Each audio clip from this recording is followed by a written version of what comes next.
Happiness Club. Yes. Tell me more. About the Happiness Club. Please. It's an online membership that helps people look after their mental and emotional health on the daily. For me, that's a daily thing. Yeah. It's important. Yeah. And we're not taught to do it. We're just not taught how to look after ourselves in that way. Yeah. Unless we go for something like therapy. And there's a massive stigma still attached to therapy, right? So I Google this. right. Actually, I didn't Google it. I put it in ChatGPT. Okay. That's what I do now. Okay. It's something like one of the most searched terms in the history of Google is like how to be more confident or how to be happy. Right. Like, that is scary, right? It really is. It's the thing that we are all chasing, happiness. It's the thing that we all think is somewhere outside of ourselves, that somehow if we do the right thing or say the right thing or have the right thing, then we'll achieve happiness. And actually, happiness is not any of those things. It's absolutely comes from within us. And for me, I define happiness as everything. It is everything, the ups and the downs, the highs and the lows. Happiness for me isn't a fleeting emotion. It's not something that we feel for 5 seconds and then feel like shit again. Oh, can I swear? Of course. Because I swear like a trooper. It's not something... No, it's all very political on this podcast. I'm joking. No, happiness is everything. When you are truly happy, it is that you have understood that happiness is life, right? It's all of life. It is allowing yourself to accept and embrace everything that happens, even the shitty, crappy bits. That's real happiness for me. Yeah, I love that. That kind of took away my next question, but that's an amazing definition. Like, so there's a guy across the way here, Kyle, great guy, runs a really good car valet business across the way, and we done a podcast together, and he talked about the pursuit of happiness, rather than just being happy. He said it's trying to get there all the time. It's like the quickest way to be unhappy. But there's a process that you go through in the journey, and there's joy in the journey of trying to become happy, right? Like, it really is, right? I love that. It is. We are pursuing it. Most human beings are trying to be. I always say happiness is the most important thing in life, bar none, because it's the thing that we all want.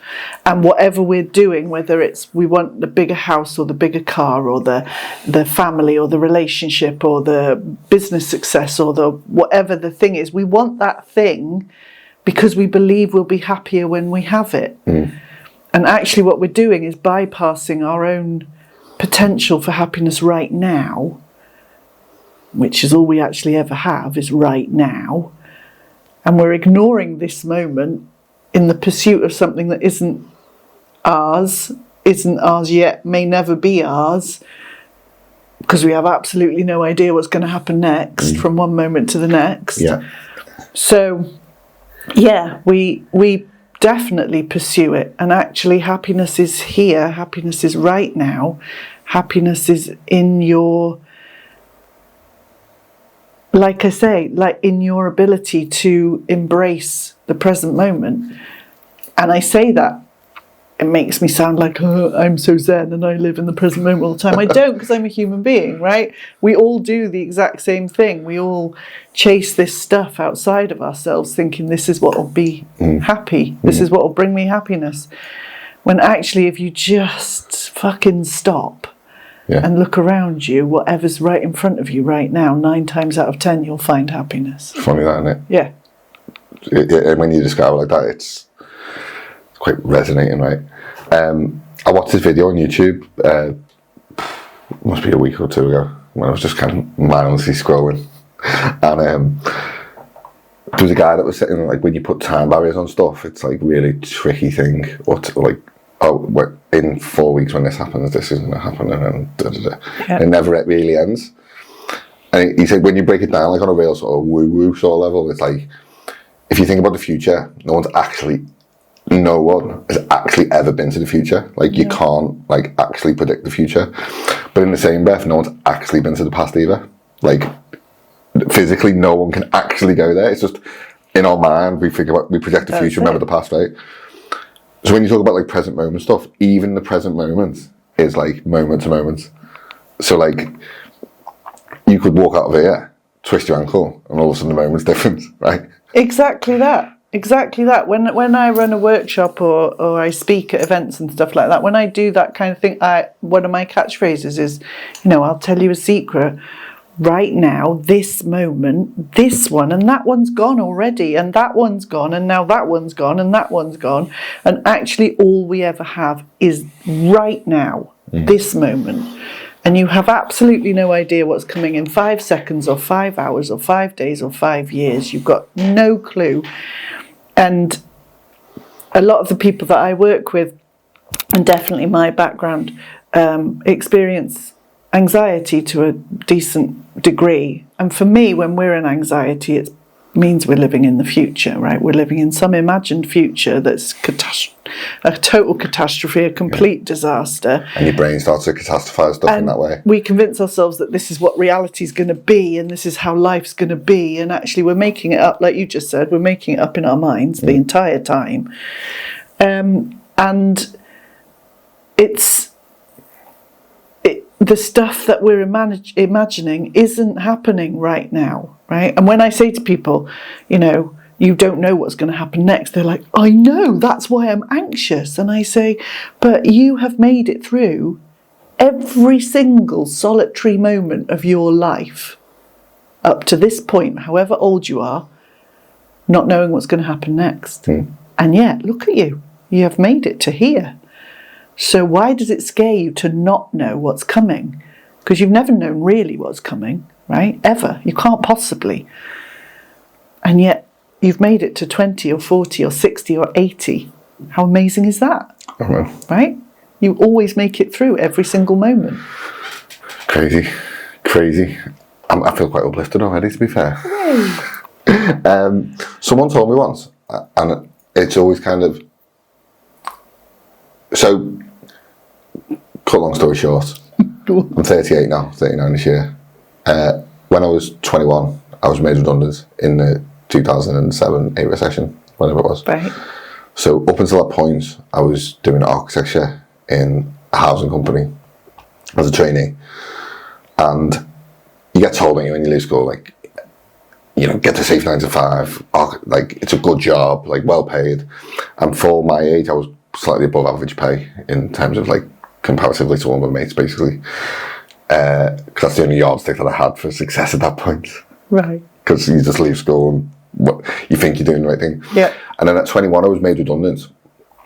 And I quickly realised at that point in time that it wasn't safe. The safe 9 to 5 wasn't that safe.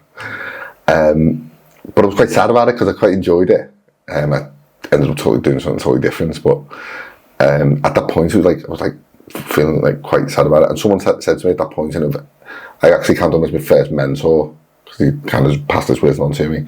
And they said that inherently you're always happy. You've got happiness inside you all the time. Yeah. Like, it's there. Yeah. It's not something that comes and goes. It's just there all the time. And I said to him, well, why don't I feel happy then? Like, why don't I feel happy? And he said, well, in order for you to be happy, you can't hold on to it. You got to give it away. Okay. And I was like, in my 21-year-old brain, I couldn't really siphon what that message was. But anyway, skipping on a bit, I went and I became a PT basically, got into fitness because in that process of not having a job and looking for a job, I just went to the gym and ended up doing that. Completely U-turned on what I was doing. But in that, I was made outside my comfort zone really to be in front of people and be doing an act of service for someone basically.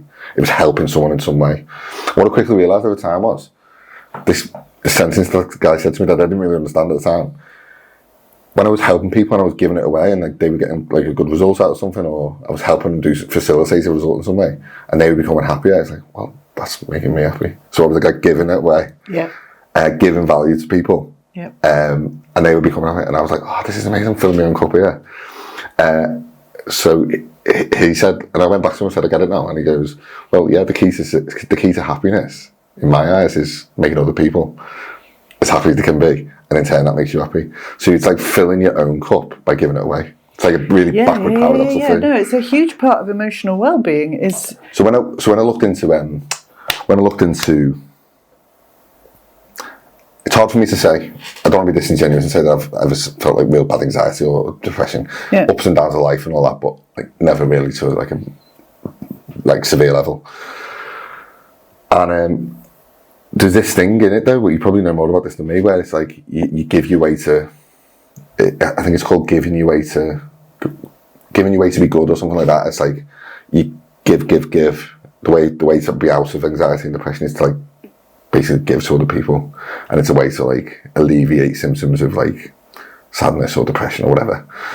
And I've always stuck to that. So every job that I've been in since then has always been something where I'm like front facing to people and I'm like giving an act of service in some way. And I suppose that's why I really love like what I said about before about with our business. Probably won't make millions of pounds, but working with like young, ambitious people starting up, doesn't even have to be young, just ambitious people starting up who want to help doing something, like helping someone start a podcast or helping someone be creative in some way.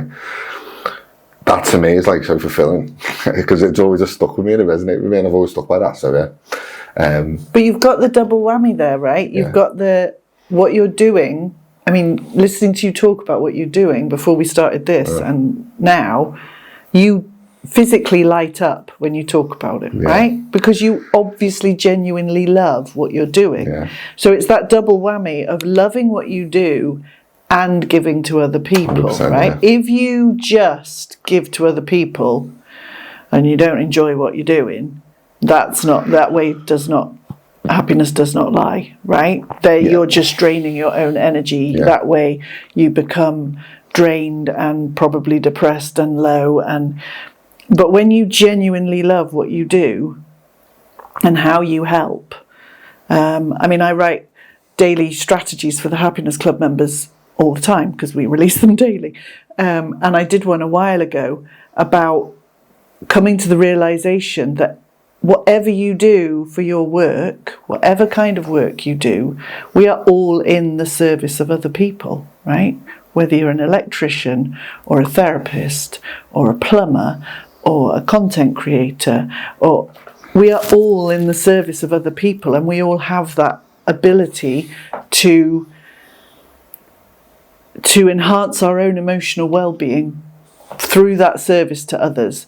But really, in my opinion, only if what you're doing is what you enjoy doing, right? If you're, if you're a car mechanic and you hate it, you're still in the service of other people, but you're not going to get that buzz, that fulfillment out of it because you don't enjoy doing it. Does that make sense? Yeah, I suppose it's like, sounds a bit woo-woo in this day and age. I suppose it's quite cliche in this day and age, but it is like a purpose, right? Like, yeah.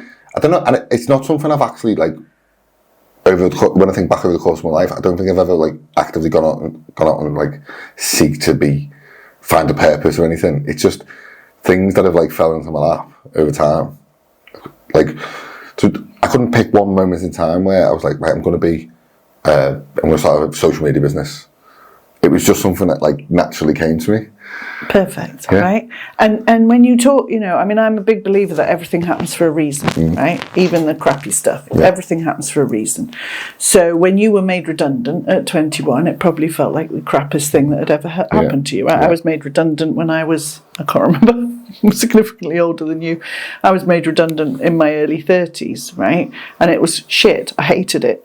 But I now say that being made redundant was one of the best things that ever happened to me, because it actually led me down the path to doing the work that I do now. If I hadn't been made redundant, I used to be an event manager, right, in a marketing agency. So I'd probably still be doing that. And I'd already got to the point where I wasn't enjoying it anymore. But I was doing it for the monthly salary. So actually, if you hadn't been made redundant, you wouldn't have become a PT. If you hadn't become a PT, you wouldn't have led into this next part of your life. If you hadn't led there, then it wouldn't, and you wouldn't be doing the work that you absolutely love now. I love it so much. Always happens for a reason, and sometimes that reason is immediately obvious, and sometimes it takes 20 frickin' years before you realise why it happened. But there's always a reason, in my opinion. So what led Jo to start the Happiness Club then? So I had therapy when I was 25. I was a complete skeptic. I thought therapy was a load of crap. Absolute rubbish. My beautiful dad passed away when I was 25. He was 51 nearly. Had a heart attack and passed away, and it sent me to therapy. And even when it sent me to therapy, I was still like, this is just a load of crap. What the fuck am I doing sitting talking to somebody I don't know about how I feel? What a load of rubbish. Anyway, it obviously changed my life. It changed the way that I saw things, helped me deal with my emotions, all of that stuff.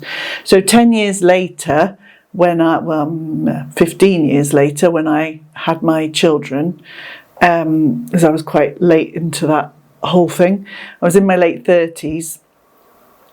And I had my kids, and I was an event manager, and kids and event management don't mix at all. Event management is really long hours, really. Bleh.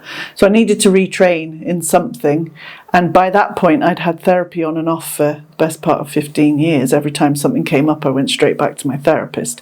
When I had my beautiful daughters, I mean, culture shock of culture shock, having children, right? You think you know what you're expecting, and then they come and you go, yeah, I've got 2 young kids now. I don't know, right? It's really hard work. Yeah. I don't know how to do this. Oh my God. Went back to therapy, right? Every time something difficult came up, I went back to therapy. And so in one particular therapy session, I said to my therapist, do you think I could do what you do? And he went, oh my God, I've been waiting 10 years for you to ask me that question. I was like, awesome. So he started training me. So I became a therapist, and I was seeing people one-to-one. I was also doing a lot of networking even, to obviously find clients. And I was having conversations with people who wanted therapy but couldn't afford private therapy and couldn't afford to wait however long the waiting lists were back then, and they're even longer now. And then I was networking nationally, so I was meeting people from hundreds of miles away who wanted to have therapy sessions with me. And at the time, Zoom was not a thing. So I couldn't work out how I would be able to help these people that live so far away. So was that like unsustainable then? So I just had these different, so I had my one-to-one clients who were saying things to me like, I need more support in between my sessions. Like can I call you? Is there some way that you can, they used to say, can I put you in my pocket and take you home with me, right? And then I had people who couldn't afford therapy and people who lived too far away from me to have therapy with me. And I just was like, there's got to be a way to help all of those different groups of people. And the Happiness Club was my answer to that. It started as a Facebook group, and it meant that it took away the geographical block, it took away the financial block because I made it affordable for people. It helped my one-to-one clients be able to access me in between their sessions whilst not using all my energy for nothing. So it just answered all the different bits that I was trying, the different kinds of people that I was trying to help. And then it grew from there. So we started 10 years ago with 7 members in a Facebook group. And now we have an app, and we're like grown-ups, and I don't know how to work any of the stuff. I just create the content. I love it so much. So how many people have you got in there now? So we have about 150 members now. My absolute aim by the end of this year is to have a minimum of 500 members, and I've actually stopped doing one-to-one work so that I can focus on building the membership, because for me it answers so many. We said before about therapy having a stigma attached to it, and it definitely still is. Changed a lot in the time that I've been doing this work, but it's still there. A lot of people still are like, oh, I wouldn't have therapy. But for me it's about helping people understand that your mental and emotional well-being is, in my opinion, just as, if not more important than your physical well-being. They are so intertwined, and yet we will join a gym and go to a gym, or we'll join a class and go to a class every week because we understand how important it is. We'll work with a nutritionist because we understand how important it is to look after our physical body, and then we completely ignore our mental and emotional body, which is bonkers to me. Yeah. Something I've always thought on, and this goes back to when I was a PT actually, because you get to know people on quite a personal level, that is personal training, and there's only so much personal training you can do with someone before they start opening up to you and they start like talking about their sort of deeper reasons why they're doing stuff. I remember I had this guy who was like a real successful sort of, you know, business guy, alpha male, you know, proper old school business type, like briefcase, moustache, like came over, long trench coat sort of thing. Multi-millionaire, really nice guy. You know, I'm still in contact with him now, but really nice guy. And he always said to me, like, you know, your physical health is quite visceral, isn't it? Like, people can see it. Like, if you break your leg and you have a cast on, people can see it, right? Yeah. Or if you fall, or if someone punches you and you get a black eye, people can see that, or you're breaking out, whatever it is. Or you put a bit of weight on, people can notice it, or you lose weight, people can notice it. So it's always quite visceral. So if you ring up, if one of his employees rang him up and he said, like, you know, I've broke my leg today, or I've got a doctor's note, I've got a cold, it's like, you can prove that. Yeah. But if you ring up and say, yeah, I'm not feeling really well today, I'm a bit depressed, that's not like an accepted reason why you couldn't go to work, whereas something like a broken leg is, or something like having a cold is. And I don't know the answer to that. Like, I don't know whether, you know, are we getting to a point where like someone could ring a workplace and be like, do you know what, I'm feeling a bit anxious today, I can't come in? Like, is that? It's honestly, it's one of my bugbears. It's and I mean, I said before, I have 2 daughters. They're teenagers now, and if they aren't feeling emotionally or mentally well, you know, if they're experiencing anxiety or they feel a bit low, I will always encourage them to stay off school or college. Always, and always have done, because that's one of my bugbears. Is that when I was an employed person, very long time ago, I had massive levels of stress and anxiety. It's why I do the work I do now, right? But there is not a chance on this earth I would have been able to call in sick because I was having a really bad anxiety day. I would have had to make up a bug or a flu or a virus in order to be able to stay off sick. And that's still the case now. It's changed a bit in the time that I've been doing the work that I do, which is about 15 years now. But it hasn't changed enough, in my opinion. And there's research that shows, and I will absolutely misquote it, but there's research that shows there's quite a high percentage of the 3 or 4 day sick leaves that people have for a bug are down to stress or anxiety or depression. Really, really high percentage. Because we just don't feel able to say, I feel like crap today. So I very much do that in I'm lucky enough to work for myself. I'm utterly privileged to do that.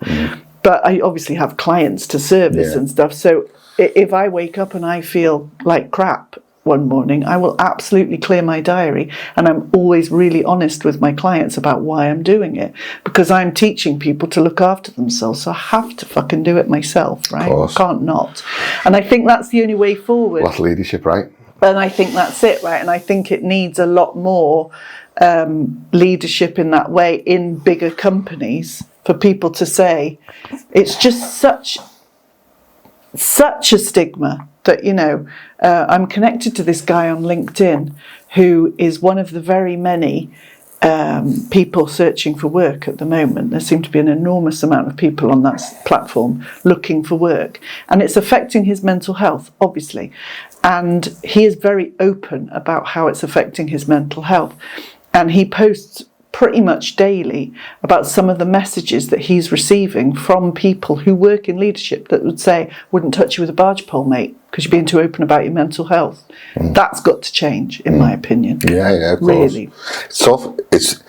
It's tough. And my old lead coach used to say to me, shit rolls downhill.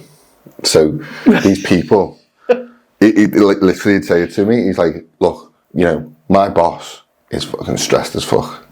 The pressure of the job is, and if I don't meet my targets and meet my goals and all that for the company, I want to get in the fucking neck. And at the end of the day, I'm relying on you to help me meet my targets, and I don't want to get in the neck. So if I get it in the neck, guess who's going to get it in the neck after you? Exactly. Me. And then you're probably going to give it in the neck to someone else down, and it all rolls downhill, right? Yeah. And I think for someone in one of them high-powered, stressful positions, there's got to be an element of like empathy and understanding towards it. But at the same time, like, business is there for the reason, right? Like, it's a fucking really tough thing. Here's the thing, right? Actually, and there's more and more research being done on all of this, but actually, when you're in a state of stress, without going into masses of detail, when you're in a state of stress, your mind doesn't work properly, your brain doesn't work properly, your body doesn't work properly, nothing works to its full potential, right? It's harder to concentrate, you get brain fog, you can't make decisions as easily. So when we roll that shit down, when we put pressure on people and we put them in a state of stress, and we think we're doing it because it will make them do the stuff, actually what we're doing is making it harder for them to achieve what we want them to achieve. When you look after your people, when you help them with their mental and emotional well-being, when you teach them how to relax, how to take care of themselves, actually their performances will improve like tenfold, a millionfold. Yeah. They'll be more productive, they'll be more engaged, they'll be all the things you want them to be that you're putting pressure on them to be, but the pressure you're putting on them is what's causing the issue. And so many businesses have that absolutely arse about tit, as my nan used to say, right? Yeah. Just totally backwards. 100%. I mean, like, I've got young kids, I've got a 4-year-old and a 8-month-old baby. Oh, cute. It's the best thing in the world. And one thing I really try to do, and I'm not perfect at this, and it doesn't work all the time, but I try not to lead through fear. I try not to. Yeah. I try not to be like, if you do this, you're not getting this. Or if you don't be naughty, otherwise this will happen. Yeah. I try not to do that. Like, it doesn't always work. No. It doesn't, like, I do lose my shit sometimes. And kids have got a way of testing you in that way. Right. And they will find it. They will find that spot. Yes, I'm quite a patient person, and I'm quite relaxed, and I'm quite laid back.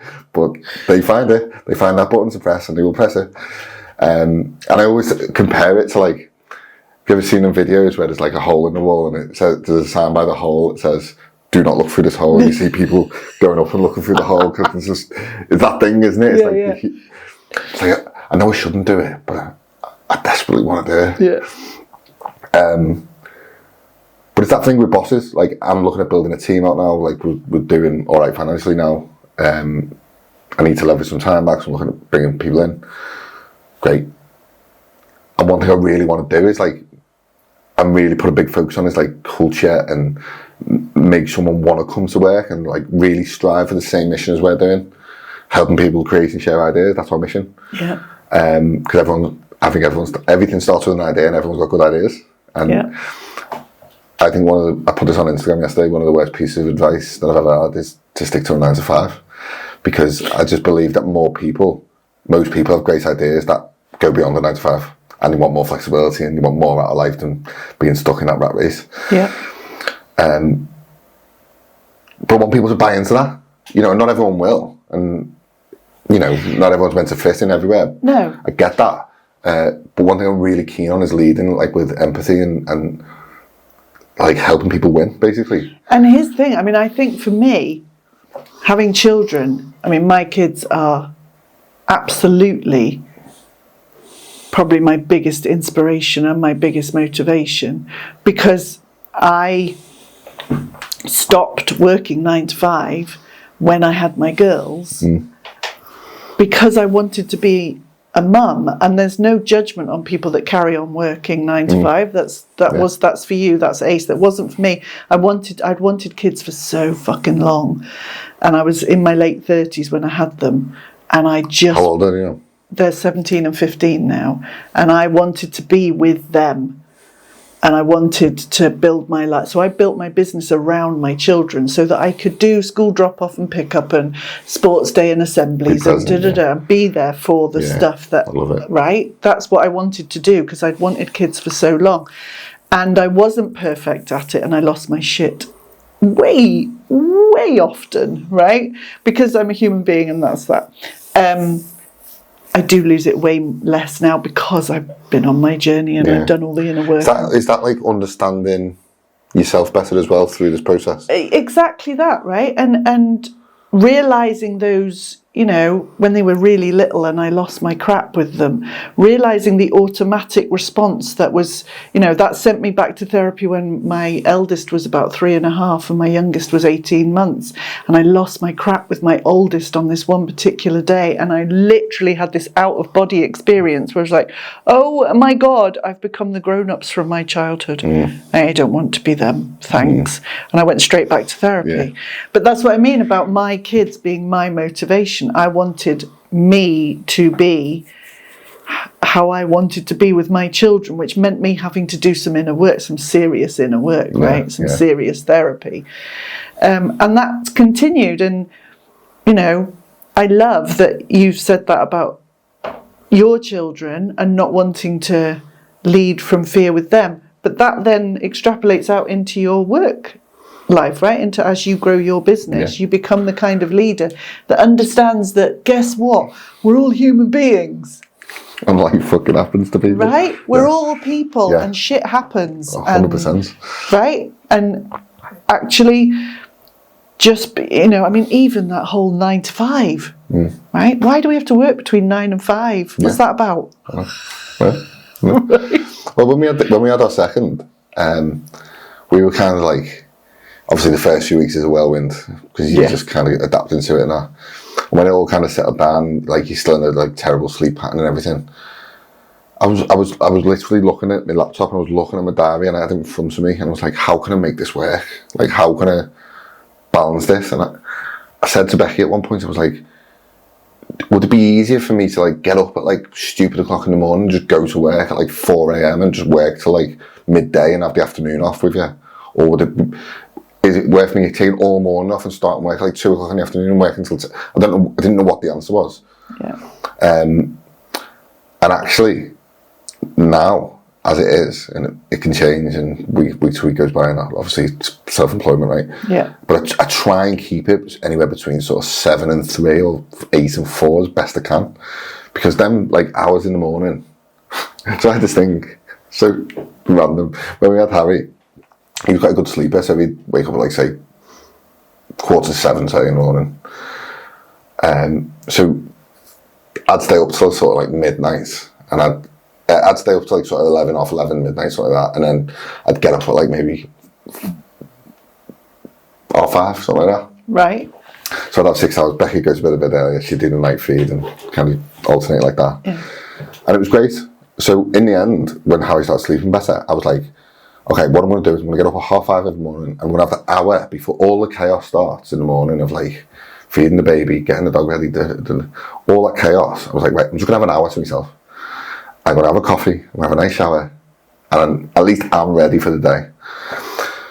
So I'd done that for like nearly 3 years, and it was that hour in the morning. I really cherished that hour because like Becky would be in bed, the baby's in bed, the house was really calm. Like, I didn't do any work. It was just me, a coffee, Good Morning Britain, and love it. It was great. And then the second one comes. Not a chance I can do that now. Not a chance. That hour's gone. So it's like, how can I get that hour back somewhere in my day? And actually, now, it's near on impossible. Because every second of every day is something's happening. It's full on, right? Because that's kids and self-employment and business and all of it. And a lot of people... Like again, touch wood, I'm quite lucky in a sense that I've got a little bit of flexibility with what I can do, and I'm quite lucky that I enjoy what I do. So even when it becomes stressful, there's like, it's not going to be like that. Tomorrow will be a better day. But a lot of people just get consumed by that and get really stressed and really anxious with it. The vast majority of the human race, right? I mean, when we started putting together, we run workshops in businesses to teach people how to build their emotional resilience, right? That's one of the things we do. We run a schools program as well. But when we teach stuff, we teach really bite-sized, like I teach people to meditate in 1 minute, right?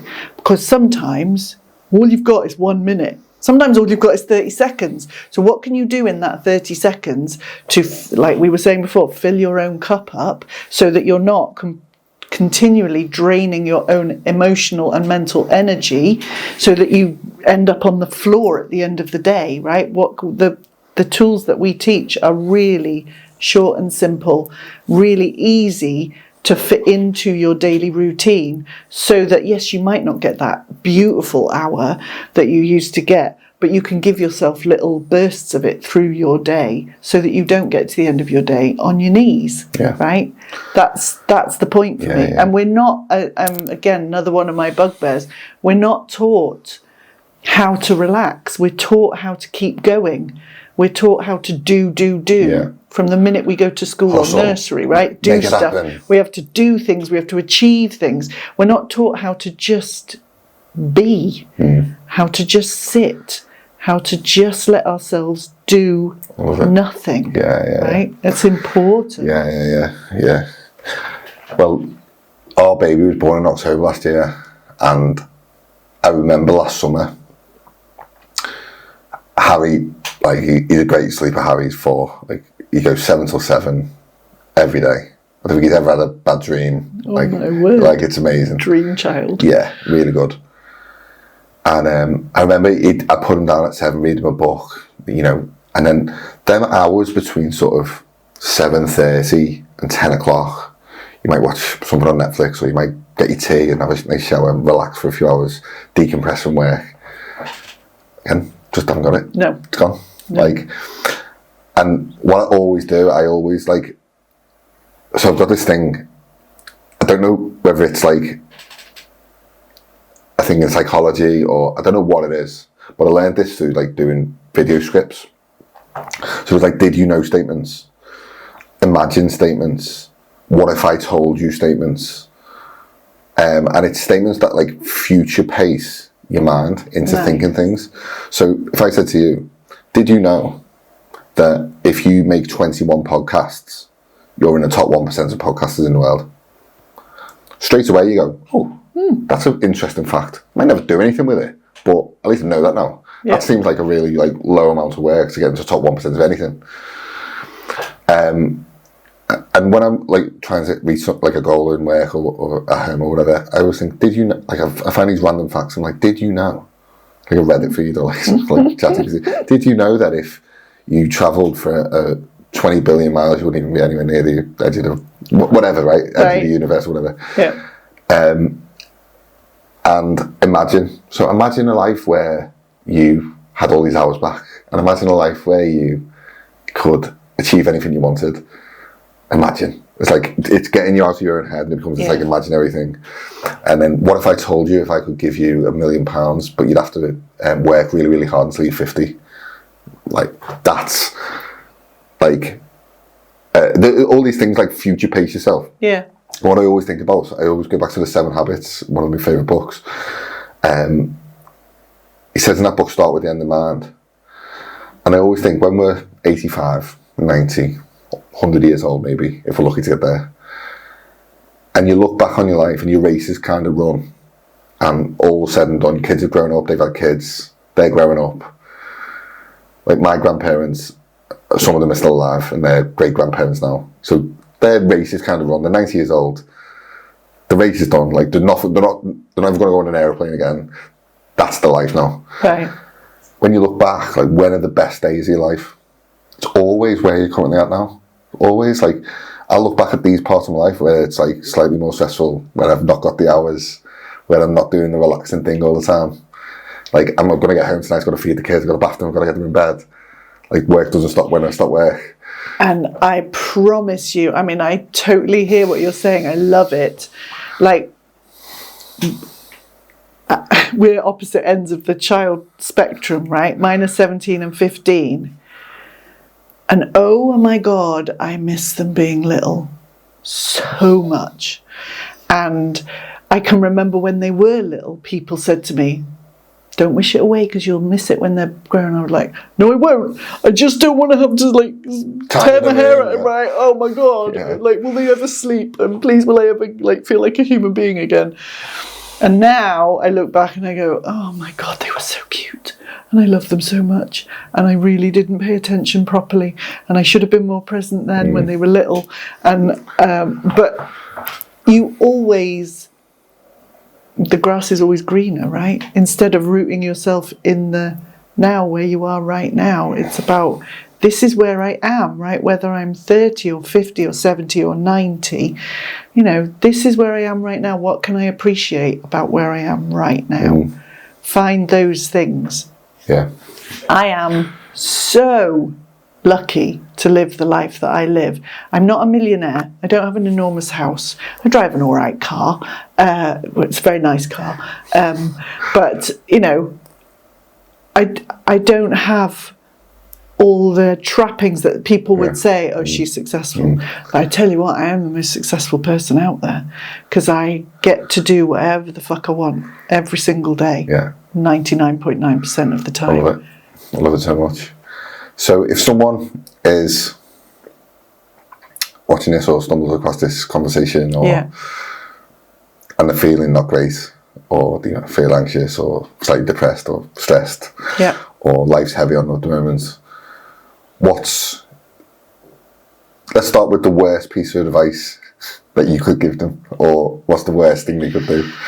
Oh, good Lord. The worst thing they could do if they're feeling crappy is try not to feel it.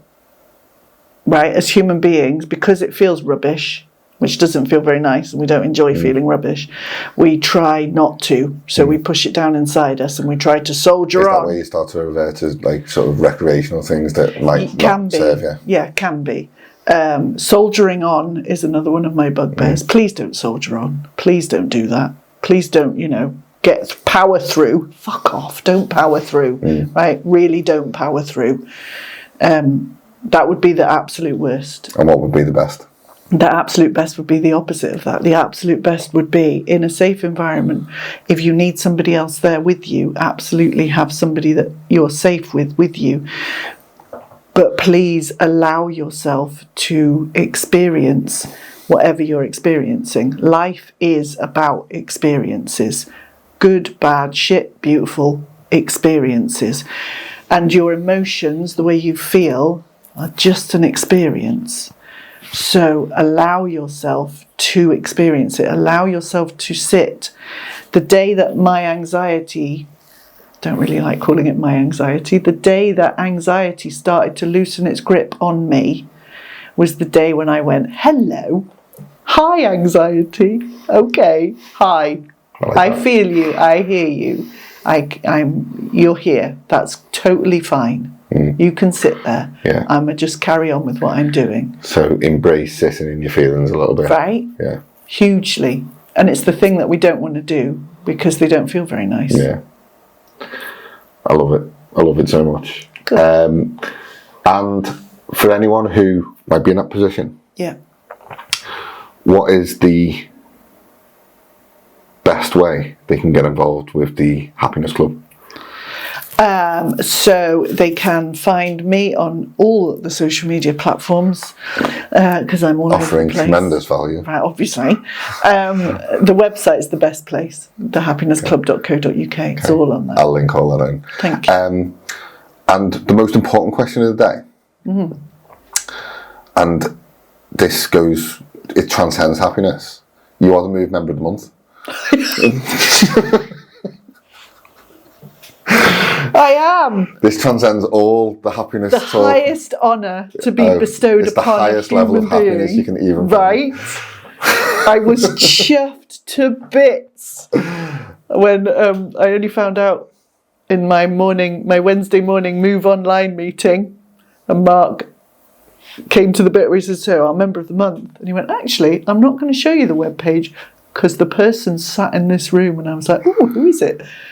Jo Robinson Howarth. I went, fucking hell. Oh my God. I was over the moon. Absolutely chuffed to bits. I have already said to several of the members that they can bow or curtsy to me as I walk past. Yeah. That's totally fine. What about a little wave? Yeah, I'm perfecting it. I'm seriously chuffed. I love it. Do you know what? We laugh and joke. And Mark and Andrew have been my business coaches for a couple of years now. Cool. And they've helped me so much. And one thing about that thing is, of all the people that follow Mark on social media now, he's got a big following. Yeah.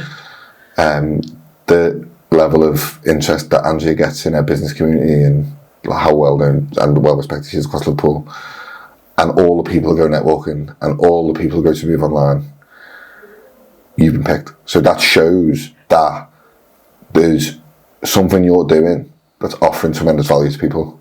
Right? Oh. It's been noticed in some way, somewhere along the line. Someone's gone, she's now you see, now I'm double chuffed that I'm member of the month. Now you've said that.